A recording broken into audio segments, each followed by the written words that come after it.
సరే ఇప్పుడు కాంగ్రెస్ ప్రభుత్వం ఏదైతే నిర్ణయాలు తీసుకుంటుందో పేద విద్యార్థులందరికీ కూడా విద్యను అందచేయడమే మా మొదటి లక్ష్యం అంటూ ఎన్నికల్లోకి నిలవడానికి ముందు చెప్పిన మాట. అయితే ప్రస్తుతం చూసుకుంటే గెలిచొందిన తర్వాత ఇటు ఫీజు రియంబర్స్మెంట్లు కావచ్చు, లేకుంటే విద్యార్థులకు సంబంధించి కావచ్చు, ప్రతి ఒక్క విషయంలోనూ ప్రతి కోణంలోనూ కూడా వెనక పెడుతున్నారు అనే అంశాలపై మాట్లాడుతున్నారు. సో దీనిపై మీ ఒపీనియన్ ఏంటి? ఈ రాష్ట్రంలో కాంగ్రెస్ ప్రభుత్వం వచ్చిన తర్వాత ఈ రాష్ట్రంలో పేద విద్యార్థి మంచిగా చదువుకుంటారు, పేదోనికి మంచి విద్య అందుద్ది, ప్రభుత్వ పాఠశాలను బలోపేతం చేస్తాడు, యూనివర్సిటీలను బలోపేతం చేస్తాడు. కాంగ్రెస్ ప్రభుత్వం ఉందే పేద విద్యార్థికి బలోపేతం చేయడానికి చదవని అనుకుంటే ఈ రాష్ట్రంలో కాంగ్రెస్ ప్రభుత్వం వచ్చిన తర్వాత పేదోనికి విద్య అందుతలేదు. ఇది నిజంగా కూడా కాంగ్రెస్ ప్రభుత్వం ఏర్పడి 2.5 సంవత్సరాలు గడుస్తుంది. ఈ రాష్ట్రంలో రేషనలైజేషన్ చేద్దామని చూస్తుండు. అంటే ప్రభుత్వ పాఠశాలలు 21,000 ప్రభుత్వ పాఠశాలలు ఉంటే ఈ రాష్ట్రంలో ఆ యొక్క పాఠశాలను 4,000 పాఠశాలను తేవడానికి ఈ యొక్క రాష్ట్ర ప్రభుత్వం చూస్తుంది. ఇదేనా కాంగ్రెస్ ప్రజాపాలన? అంటే పేదోడు చదువుకోవాల్సిన ప్రభుత్వ పాఠశాలని ఈరోజు బంద్ చేయాలి, పేదోడు చదువుకోవాల్సిన యూనివర్సిటీలో ప్రొఫెసర్ రిక్రూట్మెంట్ చేయొద్దు, పేదోడు చదువుకోవాల్సిన ఏదైతే ప్రభుత్వ జూనియర్ కాలేజీలో జేఎల్డిఎల్ పోస్ట్ వేయద్దు. ఇదేనా ప్రజాపాలన? ఈ రాష్ట్రంలో తెలంగాణ రాష్ట్రం వస్తే అనేక మందికి ఉద్యోగాలు వస్తాయి కావచ్చు, పేదోడు బతుకుతోడు కావచ్చు, పేద విద్యార్థికి మంచి చదువంతుడు కావచ్చు అని అనేక మంది ప్రాణత్యాగాలు చేసారు తెలంగాణ రాష్ట్రం కోసం. కాంగ్రెస్ పాలన వచ్చిన తర్వాత ఇదే ప్రాణత్యాగం చేసిన కుటుంబాలను మీద రోడ్డు మీద పడుతున్నాయి. ఓ దిక్కు స్కాలర్షిప్ వస్తలేదు, ఓ దిక్కు ఉద్యోగాలు లేవు, ఓ దిక్కు రాష్ట్రంలో ఉన్న ప్రజలందరూ కూడా ఎక్కడిదక్కడ తీవ్ర బాధపడుతున్నారు. ఈ రాష్ట్రంలో ఇల్లు ఊలేస్తున్నారు, ఈ రాష్ట్రంలో స్కాలర్షిప్ ఇస్తలేరు, ఈ రాష్ట్రంలో చదువు అందకుండా చేస్తున్నారు. ఇదే నా ప్రజాపాలన? ఖబర్దార్ బిడ్డ రేవంత్ రెడ్డి, జీవో నెంబర్ 7 అనేది ఏదైతే జీవో నెంబర్ 7 ప్రభుత్వ పాఠశాలలో కావచ్చు, ప్రభుత్వ కళాశాలలో కావచ్చు, హయ్యర్ ఎడ్యుకేషన్లో కావచ్చు, జీవో నెంబర్ 7 అని తెచ్చి ఈ రాష్ట్రంలో పేదోని దగ్గరికి పైసలు మేమే వేస్తాం, వారి అకౌంట్లలో పైసలు వేస్తామని జీవో నెంబర్ 7 తెచ్చిన ఘనత ఈ రాష్ట్ర ప్రభుత్వానికి ఉంది. మేము ఒకటే డిమాండ్ చేస్తున్నాం. దాదాపు 2.5 సంవత్సరాల నుండి ఈ రాష్ట్రంలో 10,000 కోట్ల స్కాలర్షిప్ పెండింగ్ ఉంటే ₹1 అని రాష్ట్ర ముఖ్యమంత్రి నేడు 10,000 కోట్లు ఇడిచిపెట్టి ఈ సంవత్సరం నుండి పేద విద్యార్థి అకౌంట్లలో డబ్బులు వేస్తా అంటే ఏ విధంగా నమ్మాలి? అంటే ఫీజు రియంబర్స్మెంట్ పథకాన్ని ఎత్తివేయాలనే కుట్రలో భాగంగా జీవో నెంబర్ 7 తెచ్చిండు. పేద విద్యార్థులారా ఇప్పటికన్నా మీరందరూ కూడా చైతన్యం కాండి. విద్యార్థి పరిషత్ ఉద్యమానికి పిలుపునిస్తుంది. పేద విద్యార్థులకు ప్రభుత్వ పాఠశాల బలోపేతలేవు, ప్రైవేట్ విద్యా సంస్థలేమో విచ్చలవిడిగా ఫీజులు ఉన్నాయి, లక్షల్లో ఫీజులు వసూలు ఎత్తురు. కాంగ్రెస్ వస్తే లక్షల్లో ఫీజు కట్టాలి, కాంగ్రెస్ వస్తే ఒక ఉద్యోగం రాదు, కాంగ్రెస్ వస్తే ప్రభుత్వ పాఠశాలలు మూతపడతాయి, కాంగ్రెస్ వస్తే ఈరోజు నిరుద్యోగులు ఉంటారు. ఇదే నా కాంగ్రెస్.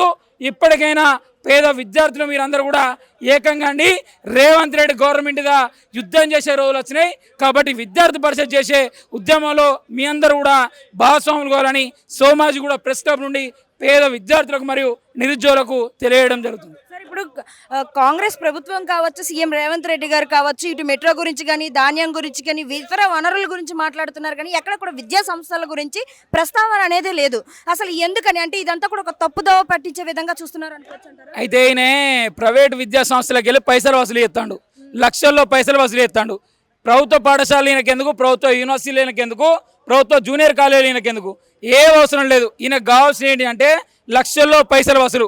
పేద విద్యార్థులు చదువుకోవద్దు, ప్రైవేట్ మాఫియాతోటి కుమ్మకై ఈ రాష్ట్రంలో ప్రభుత్వ పాఠశాలలు బలోపేతం చేయ, ప్రభుత్వ యూనివర్సిటీలు బలోపేతం చేయ, ఈ రాష్ట్రంలో ఉన్నత చదువులను నేను పెంపొందించబోననే సంకల్పంతో రేవంత్ రెడ్డి ఉన్నాడు. కాబట్టి ఈరోజు విద్యా వ్యవస్థ మొత్తం కూడా కుప్పగూలే రోజులు ప్రజాపాలనలో నెలకొన్నాయి. సార్ ఇప్పుడు యూనివర్సిటీలనే కాదు, గవర్నమెంట్ స్కూల్స్ని కూడా మనం పరిగణలోకి తీసుకుంటే కనుక కొన్ని స్కూల్స్లో టీచర్స్ లేరు, స్టూడెంట్స్ లేరు. కొన్ని విద్యా సంస్థల్లో అయితే పూర్తిగా చూసుకుంటే ఒక్క టీచర్తోనే స్కూల్ మొత్తాన్ని కూడా నడిపించుతున్న తర్వాత కూడా మనకు కనిపిస్తుంది. ఒక పక్కన ప్రిన్సిపల్ లేకపోవచ్చు, అటు పక్కన హెచ్ఓడీలు లేకపోవచ్చు. ఇటువంటి పరిస్థితుల్లో అసలు గవర్నమెంట్ ఎలాంటి పరిపాలన తీసుకొస్తుందంటారు? విద్యా సంస్థల్లో ఎందుకని మెరుగు చూపించట్లేదు అంటారు? మన ఊరు మన బడి అని పెడతారు. ఫస్ట్ వారం రోజులు పెట్టి అక్కడ ఉన్న ఎమ్మెల్యే 4 డ్రెస్సులు వేసుకొచ్చి పాప అని అక్కడ ఉన్న గ్రామాలలో విద్యార్థులందరినీ కూడా 2 రోజులు స్కూల్లో కూర్చొని పెడతారు. 2 రోజులు స్కూల్లో పేద విద్యార్థులను కూర్చొని పెడితే ప్రభుత్వ పాఠశాలకు విద్యార్థులు రారు. ప్రభుత్వ పాఠశాలలో వాళ్ళకు కూడా తెలవాలి. ప్రభుత్వ పాఠశాలలో మౌలిక సదుపాయాలు కల్పించాలి. ప్రభుత్వ పాఠశాలలో ఉపాధ్యాయ రిక్రూట్మెంట్ చేయాలి. ఈ రాష్ట్రంలో 30,000 డిఎస్సి పోస్టులు ఉంటే 11,000 ఫిలప్ చేసిరు. ఈ రాష్ట్రంలో దాదాపు 19,000 నుండి 20,000 ఉపాధ్యాయ పోస్టులు భర్తీ చేయాలి. ఈ రాష్ట్రంలో ప్రభుత్వ పాఠశాలకు ఎవరు పోతారు? ఈ రాష్ట్ర ముఖ్యమంత్రి ప్రైవేట్ విద్యా సంస్థల కుమ్మకై ఈ రాష్ట్రంలో విచ్చడుగా డబ్బుల సంచులు వెనకేసుకుంటే ప్రభుత్వ పాఠశాలలు ఎవరు బలోపేతం చేస్తారు? ఈ రాష్ట్రంలో ప్రభుత్వ పాఠశాలలు బలోపేతం అయితే లేవు. మన ఊరు మన బడి అట్టర్ ఫ్లాప్ అవుతుంది. ఈ రాష్ట్రంలో 2 రోజులు షో చేయడానికే మన ఊరు మన బడి అనే ప్రోగ్రాం పెట్టి ప్రజాపాలన అనే పేరుతోటి పేద విద్యార్థులను రోడ్డు చేస్తుండు, పేద తల్లిదండ్రులను రోడ్డు చేస్తుండు.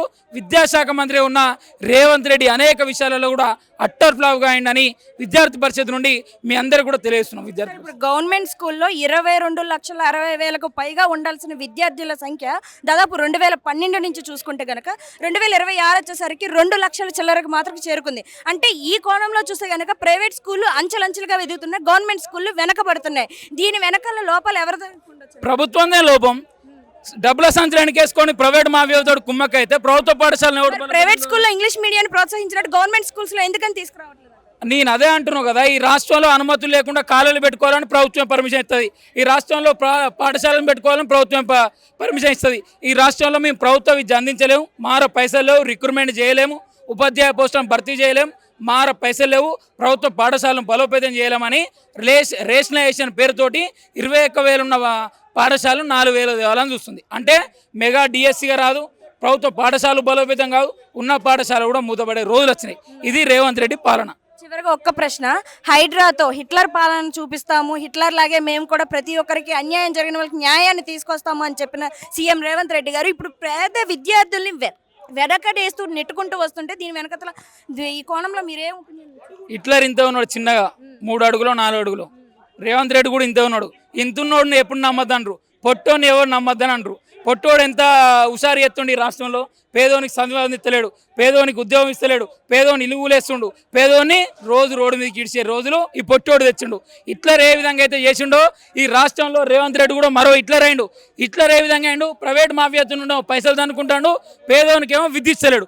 ఈ యొక్క హిట్లర్ పాలన పోవాలి, మంచి పాలన రావాలి. ఈ రేవంత్ రెడ్డి పాలనకు చరమగీతం పట్టాలని విద్యార్థి పరిషత్ పెద్ద ఎత్తున ఉద్యమానికి స్వీకారం చుట్టే రోజుల దగ్గరికి వచ్చింది.